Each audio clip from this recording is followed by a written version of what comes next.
Selamat datang di channel Cerita Cinta. Channelnya cerita cinta romantis. Sebelum lanjut, mohon dukungannya dengan like dan subscribe dulu. Suamiku dihina keluargaku, bagian 8. Para polisi terpaksa memasukkan Jisha ke dalam jeruji besi. Guna menahan wanita itu sampai dia merasa lebih baik dan bisa berbicara, kemudian Jisha akan kembali diinterogasi. Arga yang mendapat kabar tentang istrinya yang terlibat dalam satu kasus pembunuhan, bergegas menuju ke kantor polisi. Tapi sebelum dia datang ke sana, pria itu sudah menyempatkan diri untuk mengganti pakaiannya terlebih dahulu. Setibanya di kantor polisi, Arga langsung mempertanyakan tentang istrinya. Pria itu pun menemui Jisha, yang ternyata masih syok berat. "Brooke." Jisha langsung memeluk suaminya, dengan tangis yang pecah. Arga balas memeluk wanita itu dengan penuh kelembutan, berharap Jisha bisa merasa aman berada di pelukannya. "Aku tidak sengaja membunuhnya, Mas. Aku tidak sengaja melakukan itu." "Demi Allah, aku tidak sengaja melakukan itu, Mas," kata Jisha ketakutan, sambil bergetar dan menangis di dada bidang suaminya. "Seset, tenang dulu, jangan menangis. Nanti setelah kau tenang, kau bisa menceritakan padaku apa yang sebenarnya yang sudah terjadi." Arga berusaha untuk menenangkan istrinya. Pria itu bisa merasakan betapa istrinya begitu ketakutan. Jisha pun mengangguk setuju, dan mulai menenangkan perasaannya agar dia bisa tenang. Arga dengan lembut menuntun istrinya untuk duduk di kursi dan mengusap-usap punggung wanita itu. Dengan sabar masih menunggu, sehingga wanita itu benar-benar bisa tenang. "Bagaimana? Apa kau sudah merasa baikan?" tanya Arga mendorong lembut istrinya agar mereka berdua bisa berbicara. Jisha menjawab dengan mengangguk. "Coba kau ceritakan padaku, apa yang sudah terjadi?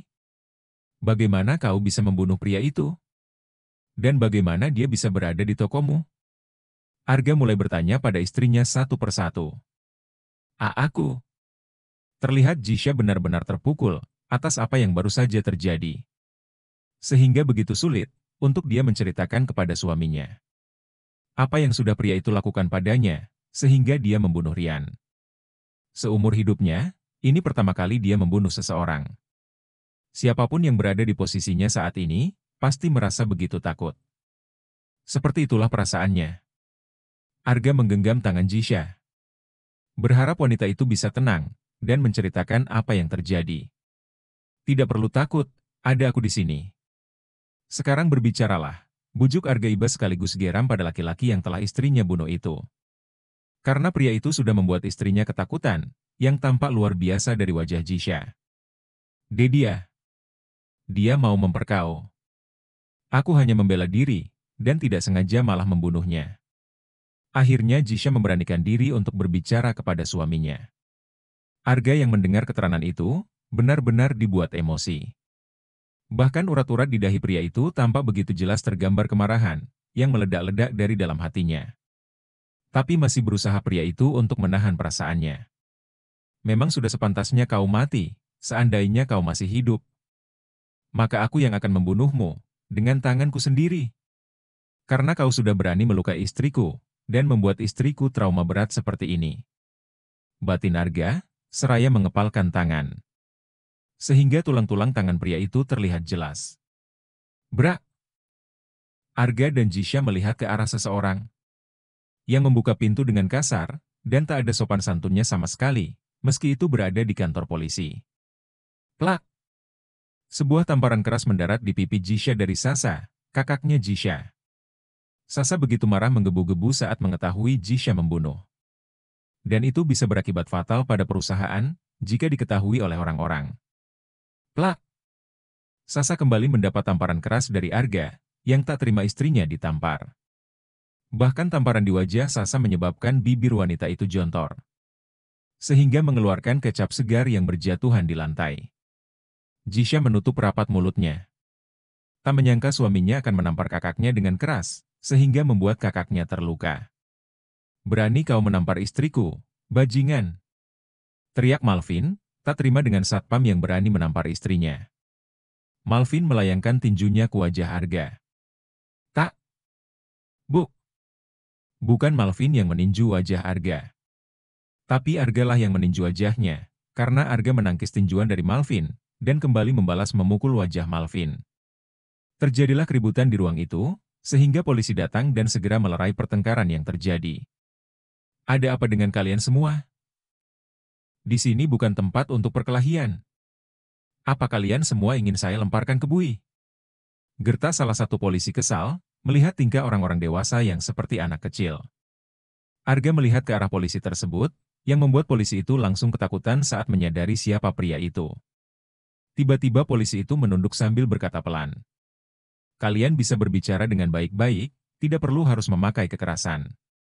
Kalau begitu saya permisi dulu. Ujarnya segera keluar dari ruangan itu, karena takut dengan tatapan Arga, yang seolah mengancamnya. Aku tidak menyadari tadi, kalau yang berada di dalam itu adalah Tuan Rega.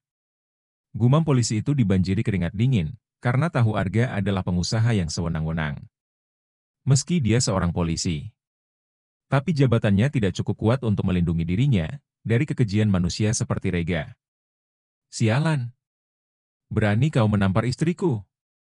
Mereka kembali melanjutkan pertengkaran, tapi kali ini terlihat mereka jauh lebih tenang. Istrimu menampar istriku, dan tentu saja dia akan mendapatkan hal yang sama. Karena tidak ada yang gratis di dunia ini. Jika tadi istrimu membawa sebilah pisau, dan melukai istriku hanya setetes darah sekalipun, maka, aku juga akan mengeluarkan darah yang jauh lebih banyak dari tubuh istrimu. Camkan itu! Ujar Arga penuh penegasan menatap Malvin. Jangan sombong kamu satpam. Ingat posisimu. Kau itu hanya seorang satpam yang miskin, dan tidak punya apa-apa. Seharusnya kau itu sadar diri. Malvin mengeluarkan kata-kata yang menghina status Arga, karena hanya bekerja sebagai seorang satpam. Malvin tidak tahu, jika perusahaannya bergantung kepada laki-laki yang berada di hadapannya saat ini. Seperti apapun statusku, apapun pekerjaanku, itu tidak ada sangkut pautnya dengan hakku. Jika seseorang berani mengganggu milikku, maka, jangan salahkan aku, jika aku melukai kalian. Ucap Arga pada Malvin, yang sedari tadi merendahkannya. Kau memang satpam yang terlalu sombong. Aku tidak pernah menemui satpam yang sesombong sepertimu ini. Dasar miskin dan bodoh. Mulut Malvin semakin liar, mengeluarkan kata-kata yang tidak pantas untuk didengar. Suatu saat, kau akan menyesali apa yang telah kau ucapkan itu. Ujar Arga terdengar penuh arti. Cuy! Bahkan meludahi wajahmu sekalipun, aku tidak akan pernah untuk menyesali perbuatanku itu. Malvin berkata makin sombong dan meludah ke lantai. Sedangkan Sasa langsung mendorong bahu sang adik dengan kasar. Meski dia telah mendapat tamparan, yang membuat dia terluka dari suami adiknya. Tapi itu tidak membuat dia jerah, dan masih tidak puas hati. Dengan kelakuan adiknya yang sudah membunuh seseorang. Apalagi kasus yang dilakukan oleh adiknya itu, bisa berakibat fatal pada kehidupan mereka semua nantinya. Apa yang berada di dalam otakmu? Bodoh. Bagaimana kau bisa membunuh seseorang? Apa yang akan kau lakukan kalau keluarganya nanti menuntut kita semua? Dasar kau memang perempuan bodoh. Semenjak kau menikah dengan pria ini, sikapmu menjadi wanita yang tidak berkelas. Maki Sasa sambil menunjuk-nunjuk wajah adiknya. Jisha yang dalam keadaan masih syok berat. Tidak bisa membela diri, karena yang ada dalam ingatannya terus melihat bayang-bayang di mana dia membunuh Rian. Membuat Jisha tambah ketakutan melihat amarah sang kakak seperti itu. Tidak! Jisha berteriak keras dan ketakutan, karena merasa sangat trauma. Kalian berdua keluar. Keberadaan kalian di sini hanya akan membuat istriku bertambah trauma. Keluar kalian! Arga begitu marah dan mengusir Malvin dengan istrinya untuk keluar. Jangan sok, kamu. Sekarang istrimu akan membusuk dalam penjara. Itu karena dia sudah membunuh seorang yang berkuasa dan dia bisa terjerat kasus penjara seumur hidup. Karena orang yang dia bunuh bukan orang sembarangan. Jika keluarga pria itu menuntut dan memberatkan hukum istrimu. Dasar suami istri yang bodoh. Manusia miskin sepertimu, tidak akan bisa berbuat apa-apa. Ayo kita pergi, Mas. Sasa dan Malvin akhirnya pergi dan meninggalkan mereka berdua. Jisha menggeleng keras, dan memegang lengan suaminya dengan tangis yang berlinangan. Aku tidak mau di sini seumur hidupku, Mas. Aku takut berada di dalam sini selama-lamanya. Aku tidak mau di penjara, Mas. Aku juga tidak sengaja pembunuh pria itu. Aku hanya ingin membela diri. Tapi tidak menyangka semuanya akan berakhir dengan tragis. Sumpah aku tidak berniat ingin membunuhnya, Mas. Ucap Jisha ketakutan, jika dia benar-benar membusuk dalam penjara, hanya karena pembunuhan yang tidak dia sengaja.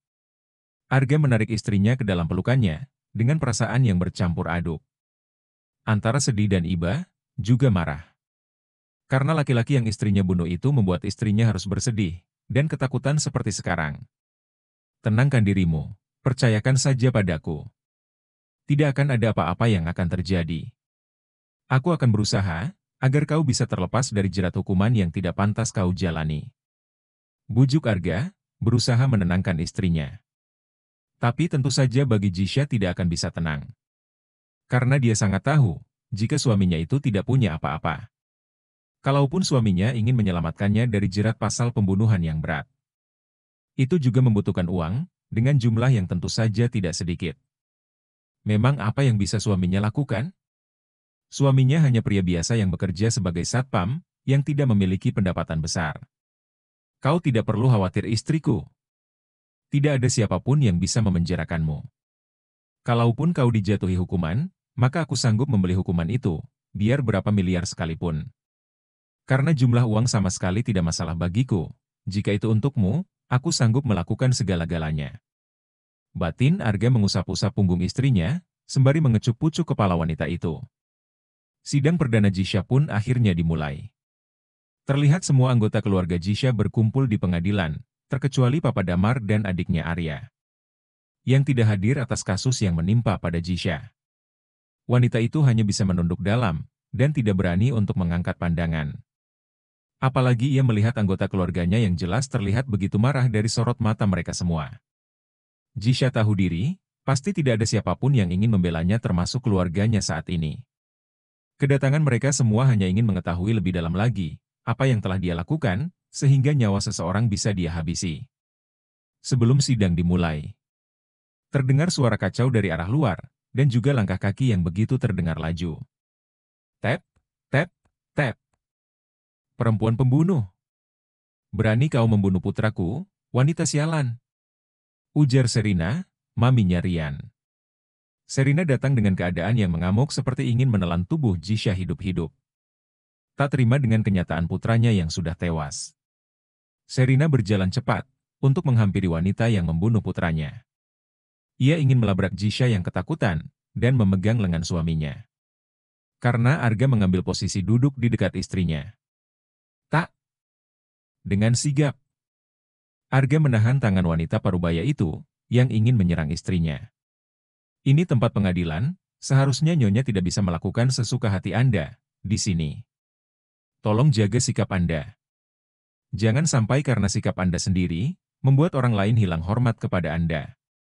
Arga terdengar begitu dingin menatap Sherina, yang ingin menyerang istrinya. Apa kau tahu siapa aku? Aku adalah ibu dari korban yang wanita ini bunuh. Lepaskan aku. Biar ku bunuh juga wanita itu. Sini kau julang. Jangan mencoba untuk mencari perlindungan dari laki-laki ini. Sherina tak peduli dengan posisinya saat ini sedang berada di mana. Yang berada di otak wanita parubaya itu, dia ingin membunuh Jisha yang sudah membunuh putranya. Jisha hanya diam dan menunduk, berusaha untuk menyembunyikan air matanya yang terus berjatuhan. Dia tahu pasti selepas ini, dia akan dikecam oleh semua orang yang akan memanggilnya sebagai seorang pembunuh. Tok, tok. Terdengar palu yang diketuk oleh hakim. Harap semuanya bisa tenang. Kalian tidak bisa berbuat sesuka hati, kalian sedang berada di sidang ini. Tegas hakim memukul palu untuk menghentikan keributan yang berada di hadapannya. Sherina ditarik oleh anak tertuanya yang bernama Leo. Tenangkan diri Mami, kita tidak bisa bersikap seperti ini di pengadilan. Malu dilihat sama orang-orang, Mi, bisik Leo di telinga maminya. Bagaimana aku bisa tenang? Adikmu dibunuh oleh perempuan itu. Perempuan kurang ajar. Jadi biarkan aku juga yang akan melenyapkan nyawanya. Pekik Sherina. Tenanglah, Mi. Karena sidang pun akan dimulai sebentar lagi. Sidang pun akhirnya dimulai, setelah mengalami sedikit kekacauan yang ditimbulkan oleh Sherina kepada korban. Tiba-tiba, ada seorang pengacara yang cukup terkenal di kota mereka. maju ke depan dan akan menjadi pengacara untuk Jisha. Semua orang termasuk anggota keluarga Jisha dibuat terkejut. Karena melihat pengacara yang tidak asing itu, datang sebagai pengacara untuk pelaku pembunuhan. "Mam, itu bukannya pengacara Wildan ya?" bisik Sasa kepada mamanya. "Iya, itu memang dia. Tapi untuk apa dia datang kemari? Siapa yang sudah mengundangnya?" Sua balas berbisik kepada putrinya. "Mana aku tahu, Mam." Loh, kok dia mendekati Jisha dengan suaminya?" bisik Sasa heran, melihat pengacara yang terkenal itu. "Maaf, karena saya terlambat datang, Nona Jisha. Kenalkan, saya pengacara Wildan, yang akan menjadi pengacara Nona selama sidang berlangsung." Sopan Wildan melirik ke arah Arga, yang sama sekali tak melihat ke arahnya. "Sepertinya tua muda marah, karena saya terlambat datang," batin Wildan dalam hati. Jisha tentu saja mengenali siapa pengacara itu. Yang membuat dia bingung, sejak kapan dia mengundang pengacara Wildan? Pikir Jisha, melirik kepada suaminya yang menggenggam tangannya. Dan terlihat cuek saja dengan keberadaan pengacara Wildan. Ketua hakim pun mulai membuka persidangan. Tiba saatnya, di mana pengacara Serina yang lebih dulu membuka suara. Pelaku yang terdakwa sudah merenggut nyawa korban. Dengan cara memukulkan pas bunga ke atas kepala korban, yang membuat korban tewas seketika. Pelaku kekerasan seperti ini, seharusnya diberi hukuman yang setimpal dengan perbuatannya. Yaitu penjara 20 tahun atau seumur hidup, kata pengacara dari pihak korban. Mendengar ucapan pria itu, Jisha langsung meremas jari jemari tangan suaminya, dengan tubuh yang bergetar. Tak pernah dia bayangkan tubuh yang bergetar. Tak pernah dia bayangkan akan hidup selamanya dalam penjara. Bahkan memikirkan saja, dia tidak pernah sama sekali.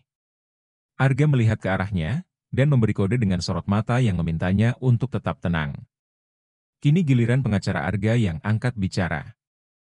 "Ya, memang benar, klien saya melakukan pembunuhan terhadap korban. Akan tetapi, tentu saja pelaku mempunyai alasan, kenapa dia sampai bisa membunuh korban hanya dengan satu pukulan saja. Klien saya melakukan itu semua, pasti tidak lain dan tidak bukan, karena pelaku hanya ingin melindungi dirinya dari perbuatan bejat si korban. Dan kami juga memiliki bukti-bukti dari rekaman CCTV di tempat kejadian, di mana korban ingin memperkaos saudari Jisha. Yang pada saat itu sudah berusaha untuk meminta korban keluar dari tokonya." Jelas Wildan dengan tenang.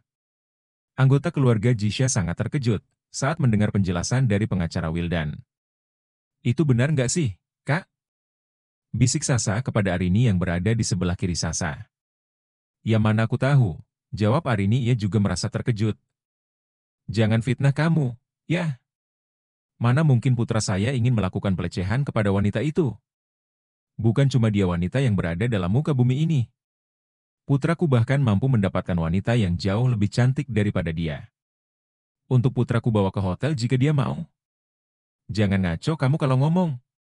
Atau mencoba untuk memfitnah putraku, dengan bukti-bukti palsu kalian." Serina berteriak seperti orang gila mendengar ucapan pengacara Jisha, yang berkata jika putranya bertindak ingin memperkaos kliennya. Dan tentu saja wanita parubaya itu akan membantah keras, ucapan pengacara Wildan. "Benar. Kalian tidak bisa mengatakan sesuatu, atau membuat suatu tuduhan untuk menjatuhkan korban, dengan tuduhan-tuduhan yang tidak benar," sahut pengacara Serina. Bersambung.